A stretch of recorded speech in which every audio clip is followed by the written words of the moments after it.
खान साहब की ईद मुबारक, ईद मुबारक। ओ खैर मुबारक, आपको भी ईद, रोजे तरावी सारे मुबारक। रोजी की फिक्र है न रोटी की तलाश है। देश उस दौर में है जहां जिंदा रहना ही विकास है। तो हम बात कर रहे हैं मोदी दौर का, जहां जिंदा रहना ही विकास है। देश की तरक्की और देश को इतनी ऊंचाई पर ले जाया जा चुका है जहां ऑक्सीजन की कमी हो गई है। जिंदा लोग इंतज़ार कर रहे हैं कि लाशें पूछ रही हैं चीख चीख कर, देश का इंचार्ज कौन है। बने रहिएगा चैनल पर। यह है रोबस्ट न्यूज। कोरोना संक्रमण मोदी सरकार के स्क्रिप्ट के हिसाब से नहीं आया था और इसलिए इसका कोई तसल्ली बख्श जवाब उसके पास नहीं है। लोग हैं कि मरे जा रहे हैं और वे अपने स्थानीय विधायक, सांसद, नेता, पन्ना प्रमुख, फलाने ढिमकाने को फ़ोन संदेश व्हाट्सएप पर गुहार लगा रहे हैं, जिनके मुनासिब जवाब किसी के पास नहीं है।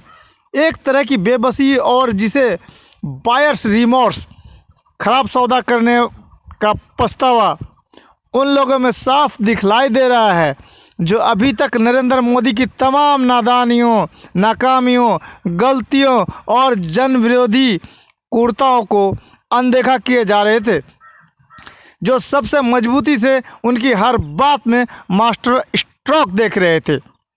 बने रहेंगे चैनल पर। अगर आप चैनल पर नए हैं तो चैनल को सब्सक्राइब कर ले, कमेंट में अपनी राय जरूर दें। चहक कम हो रही है, खींच बढ़ रही है। यह पहली बार देखने में आया है कि जो लोग प्रधानमंत्री नरेंद्र मोदी के धुरंधार समर्थक थे अब थोड़ा चुप हैं। उनमें से कुछ तो ऐसे भी हैं जिन्हें खुद प्रधानमंत्री भाव देते रहे हैं। इनमें उनके बनारस लोकसभा चुनाव के प्रस्तावक और मशहूर गायक पंडित छन्नूलाल मिश्र की बेटी शामिल है और आगरा के ये अमित जायसवाल जैन भी, जिसको मोदी जी खुद ट्विटर पर फॉलो करते हैं, जिसका दम गुहार लगाते निकल गया और उनके घर वालों ने उसकी कार से मोदी जी का लगा पोस्टर फाड़ डाला। संतोष गंगवार जो मोदी कैबिनेट में है, उन्हें अपनी ही पार्टी की योगी आदित्यनाथ को चिट्ठी लिखकर वह सब रेखांकित करना पड़ा, जिसको लेकर बाकी जनता पर सख्त कानूनी कार्रवाई की तलवार कभी भी गिर सकती थी। अनुपम खेर जैसे मोदी समर्थक का ये कहना कि जिंदगी किसी एक के छवि निर्माण से ज़्यादा महत्व रखती है, एक तरह से बदलती बयार की तरफ इशारा है। कुछ सुब्रमण्यम स्वामी की तरह हैं जो सरेआम और दिन दहाड़े सरकार को लानतें भेजने लगे हैं। ये बात उसी यक्ष प्रश्न की तरह खड़ा है जो कनाडा के नागरिक अक्षय कुमार ने बहुत गहरी तहकीकात के बाद ढूंढ निकाली थी। आप आम को चूस के खाना पसंद करते हैं या काट के? ये सवाल मोदी के हर समर्थक के सामने है। जनार्दन चुने या नेताजी को? भारतीय जनता पार्टी के नेताओं और समर्थकों को शायद समझ में आने लगा है कि वे मुश्किल दोराहे के करीब हैं, जहां उन्हें अंततः ये चुनना पड़ेगा कि देश या नरेंद्र मोदी। और ये सवाल उन्हें परेशान कर रहा है। उन्हें समझ में आ रहा है कि जितना महत्व वे अपने नेतृत्व को देते रहे हैं, उससे उनका जनाधार दूर खिसकता जा रहा है। जब वे खुद और उनके लोग मुश्किल में पड़ रहे हैं तो सरकार और उसके मुखिया के पास कोई समाधान नहीं है। इस वक्त हर शख्स के पास कोई ना कोई दास्तान है मृत्यु की, खास तौर पर हिंदू वोट बैंक वाले राज्यों में। उनमें से कुछ अभी भी हैं जो विपक्ष पर आरोप या इधर उधर की बातें कर रहे हैं। कुछ अब भी आंकड़ों पर कंबल डालने की कोशिश में लगे हैं। ऐसे भी हैं जो टेस्ट कम करवा के, अस्पताल के आंकड़े झुटला के, ऑक्सीजन की कमी न मानकर और अंत्येष्टियों की संख्या छिपाकर चाहते हैं कि कोविड की बला टल जाएगी। गुजरात से लेकर उत्तर प्रदेश तक सरकार सिरे से झूठ बोलने पर आमदा है और लाशें हैं कि उनके झूठों को रोज बेनकाब कर रही है। भारतीय जनता पार्टी के सब तो नहीं, पर कुछ लोग तो ऐसा सोच रहे हैं कि उनका राजनीति में होने का क्या मतलब रह गया है। खास तौर पर वे भी जिन्होंने असम या बंगाल में पार्टी की नींव मजबूत करने में काफ़ी मेहनत की, पर लीडरी उन लोगों को मिली जो घुसपैठिए और दल बदलू थे। चैनल पर अगर नए हैं तो चैनल को सब्सक्राइब कर लें, कमेंट में अपनी राय देना ना भूले। क्या भूले क्या याद रखें, एक वर्ग ऐसा है जो मानता है कि 2024 आने में अभी वक्त है और तब तक लोगों के आंसू सूख चुके होंगे और वो भूल जाएंगे कि उनके घर के लोग जिंदा होते अगर सरकार ने समय रहते कोरोना से निपटने के कदम उठाए होते। हम अपने घर के लोगों, अपने दोस्तों, पड़ोसियों, रिश्तेदारों के मरने को भूल जाएंगे। हम उस बदहवासी और बेबसी को भूल जाएंगे जो एक सांस न ले पा रहा मुल्क महसूस कर रहा था जब पूरी दुनिया भारत को भीड़ से बचने को कह रही थी। हिंदूवादी कुंभ की भी हाँक लगाए थे और चुनावी रैलियों में भी। जब वैज्ञानिक लोग दूसरी लहर की चेतावनी दे रहे थे, हमारे नेतागण सुपर स्प्रेडर बने फिर रहे थे। हम उन 700 से ज़्यादा शिक्षा कर्मियों को भूल जाएंगे जिन्हें जबरदस्ती उत्तर प्रदेश पंचायत की इलेक्शन ड्यूटी पर भेजा गया और उन 800 से अधिक डॉक्टरों को भी जो खराब स्वस्थ काम के बोझ और तनाव के बीच कोरोना के शहीद हुए। इस वर्ग की उम्मीद इस बात पर कायम है कि हम मोदी जी के बनाए शौचालय याद रखें पर गंगा में तैरती लाशों को भूल जाएं। हम गोबर, गौमूत्र, रामदेव, कोरोनिल के चमत्कारों से अभिभूत होना बंद न करें और भूल जाए कि जिस सरकार को अच्छे दिन के लिए वोट दिया था, अच्छे दिन आने वाले हैं। लोग अभी भी याद रखे हैं। वो आपसे सच, तथ्य, आंकड़े सब में हेरा फेरी कर रही है, जैसे अदालत अनदेखी कर रही है, जैसे चुनाव आयोग ने किया। पेट्रोल 100 का होते ही मोदी जी की तस्वीर पंपों से पता नहीं क्यों हटवा ली गई। रहने देते हैं, जो वैक्सीन ठीक से नहीं बांट पा रहे, आखिर उसके सर्टिफिकेट पर भी तो चेहरा उन्हीं का लगा है। जिस वेंटिलेटर पर आपने अपने घर वालों को ठीक करने को भेजा था वह पीएम केयर्स का था और बना ही खराब होने के लिए था। आपसे उम्मीद है कि आप भूल जाएं। 13 मई को जब सुप्रीम कोर्ट ने सरकार से ये पूछा कि आबादी के कितने फीसदी लोगों को पूरे टीके लग गए, जवाब मिला 22 लाख, जबकि 6 करोड़ से ज़्यादा टीके 6 करोड़ से ज़्यादा टीके सरकार विदेशों में बांट आई। कभी यह कहकर कि ये हमारी वैक्सीन मैत्री कूटनीति का हिस्सा था और अब यह कह कि वह वाणिज्य करार का हिस्सा है। आप भूल जाएं, आप याद न रखें यह आंकड़ा। आप प्रधानमंत्री का वही प्रतापी चेहरा याद रखें जो आपके सर्टिफिकेट पर लगा है। वे ना होते तो यह सब कैसे हो पाता, वही तो वे होते तो यह सब कैसे हो गया। उनमें से कुछ को पता है कि वे सही नहीं है। लोग नहीं भूलते, और तब तो खास तौर पर नहीं जब लोग जिंदा रह सकते थे, जब मृत्यु का शोक भी ठीक से नहीं किया जा सका है। ना गले लग सके हैं, ना ढांढस बंधा सके हैं। उनमें मन की एक बात यह भी है कि इस वक्त चुप रहना और झूठ का साथ देना ना सिर्फ खुद के साथ बल्कि मुल्क और उसके लोगों के साथ भी बेईमानी करना है। एक जमीन है जो धीरे धीरे खिसक रही है। खिसक रही है। मोदी समर्थक और भारतीय जनता पार्टी के लोगों को ऐसा इसलिए भी लग रहा है क्योंकि कुशासन की आंच में वे अभी तक बचे हुए थे। वे उन लोगों में शामिल नहीं थे जिनकी नागरिकता पर सवाल कर वोटों की फसल काटी जानी थी। वे उन लोगों में भी शामिल नहीं थे जो संविधान और नागरिक अधिकारों की बात कर बिना किसी जांच या आरोप के जेल भेज दिए गए थे। वे उन लोगों में शामिल नहीं थे जिन्हें देश के विश्वविद्यालयों में नौजवानों के पुलिसियाई दमन से कोई फर्क नहीं पड़ता था।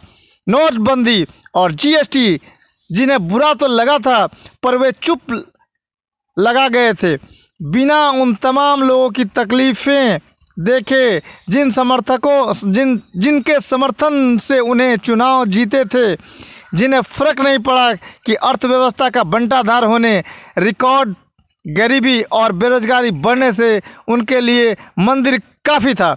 सियासी तौर पर रोटियां सेकने के इतनी सारी लाशें बीच में आ जाएगी किसने सोचा था।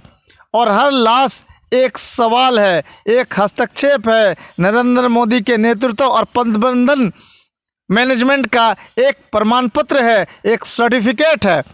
मरने से पहले एक हल्फिया ऐलान छूट गया है मोबाइल, वीडियो कॉल और व्हाट्सएप में।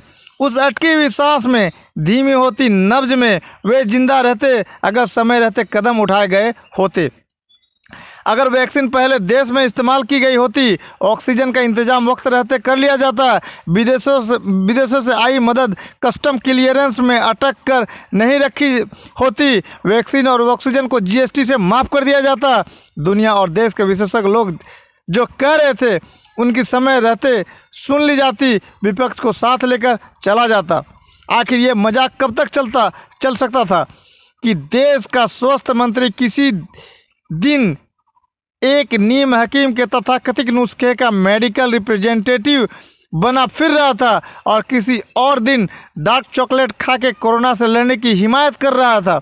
ऐसा कभी हुआ होगा कि देश का इंडियन मेडिकल एसोसिएशन, देश के स्वास्थ्य मंत्री जो खुद को एलोपैथी की डिग्री वाला बताते हैं, को बात बात पर झगड़ता हुआ नजर आए। इतनी बड़ी भूल चूक गलती हो गई और इसका कोई जिम्मेदार ही तय नहीं किया गया। किसी से ना इस्तीफा लिया गया, ना किसी की नौकरी गई, सिवा उन लोगों को तंग करने के जो अनुपस्थित सरकार के कारण दूसरों की मदद करने की कोशिश कर रहे थे। हमारा मुख्यमंत्री झूठ बोल रहा है, हमारा विदेश मंत्री और हमारा स्वास्थ्य मंत्री, हमारा रेल मंत्री झूठ बोल रहा है, सब भूल जाएंगे हम। उन्होंने कहा था, मैं बनारस आया नहीं हूँ, मुझे गंगा मैया ने बुलाया है। उस गंगा मैया में लाशें हैं जो बही जा रही है। उनकी अपील है कि लोग भूल जाएं कि जब हिंदुस्तान पूरी दुनिया के सामने कटोरा लेकर खड़ा था, तब भारत में एक कोरोना बाद में मोदी महल बहुत जरूरी काम की तरह खड़ा किया जा रहा था। दुविधा में दोनों गए। इन लोगों की दुविधा बहुत जायज है। एक तो यही कि बहुसंख्यक होने के बाद भी उन्हें ऑक्सीजन, वैक्सीन, अस्पताल में बिस्तर, दवाएं और शमशान में जगह नहीं मिल पा रही है। दूसरा ये कि जब इतनी हाय मची है तो फिर सरकार हाथ पर हाथ धरे कैसे बैठी है। तीसरा, सरकार हाथ पर हाथ धरे बैठी है तो उनका इस्तेमाल लीपा पोती और झूठ बोलने के लिए क्यों किया जा रहा है। चौथा, जब गैर भाजपाई लोगों की मदद करने आगे आ रहे हैं तो उनकी पार्टी उनको निहित राजनीतिक स्वार्थों से प्रेरित क्यों बतलाए जा रही है, उन्हें कोस रही है। पांचवा, ये सरकार के लोग बजाय दुनिया भर के विशेषज्ञों की सुनने की बजाय नीम हकीमों को क्यों तरजीह दिए जा रही है। छठा, ये कि जब लोग मर रहे हैं तब उन्हें इस बात के लिए तंग करना कि किसी के लिए ऑक्सीजन क्यों मांगी, या फिर शमशान के फोटो क्यों खींच लिए, या सेंट्रल विस्टा एक जरूरी काम है जो रुक नहीं सकता, उस प्रवृत्ति को ही रेखांकित करती है जो सरकार को अमानवीय, अलोकतांत्रिक, असंवेदनशील और क्रूर बनाती है। इसमें एक और बात खास है कि इनमें से बहुतों को चमत्कार, यंत्र, तंत्र, मंत्र, कुंडली, गाय, गोबर, गोमूत्र, कोरोनिल पर इतना यकीन है कि उन्हें लगता है उनका कोई कुछ नहीं बिगाड़ सकता। पर ऐसा सोचने वाले भी हिंदुस्तान में कितने लोग आए और कट लिए। इतिहास से कुछ सीखने के लिए उसे थोड़ा पढ़ना पड़ता है और हम लोगों के लिए मिथक सच से ज़्यादा सच्चे और महत्वपूर्ण है। जैसे मोदी जी ने अपने जीवन में ही मिथक बन गए हैं, पर पीपीई पर अभी भी जीएसटी 18% है और वेंटिलेटर और ऑक्सीजन कॉन्स्ट्रेटर पर 12% है।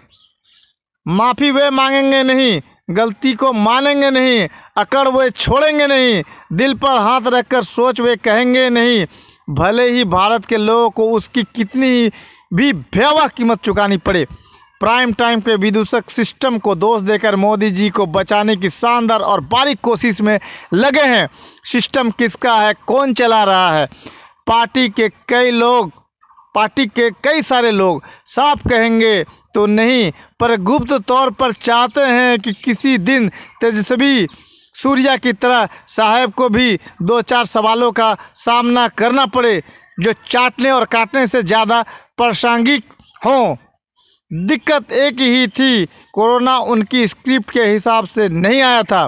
गौर कीजिएगा, दिक्कत एक ही थी, कोरोना उसकी स्क्रिप्ट के हिसाब से नहीं आया था और इसलिए इसका कोई तसल्ली बख्श जवाब सरकार के पास नहीं है। जिंदा लोग इंतजार कर रहे हैं और उनकी चुप्पियां बोल रही है और पड़ी जा रही है। लाशें पूछ रही हैं, इस देश का इंचार्ज कौन है? किसे फुर्सत के फर्ज उल्फत खिदमत मोहब्बत बजा लाए। न तुम बेकार बैठे हो न बेकार हम। खबर कैसी लगी चैनल को सब्सक्राइब करें, कमेंट में अपनी राय दें। आपका दिन शुभ रहे। Thanks audience, thanks listener.